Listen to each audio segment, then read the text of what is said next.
নমস্কার বন্ধুরা, স্বাদ রান্নাঘরে আপনাদের স্বাগত। আজকে পাকা কলা সিঙ্গাপুরি কলার হালুয়া করব। তার জন্য 4টা সিঙ্গাপুরি কলা নিয়ে নিয়েছি। মিক্সিতে বেটে নেব সবাই মিলে। দেখুন বন্ধুরা, 4টা কলা দিয়ে দিয়েছি আর গুড় দিয়ে দেবো। চিনি দিয়ে সব বেটে দেবো।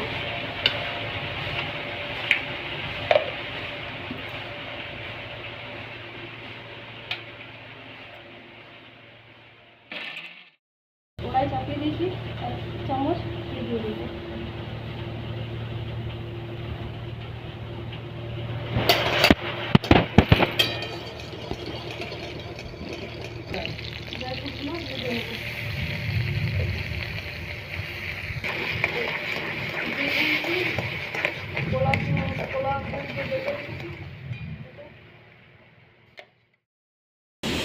দেখুন বন্ধুরা, সিঙ্গাপুরি কলা পাকা কলার হালুয়া বানিয়ে ফেলেছি।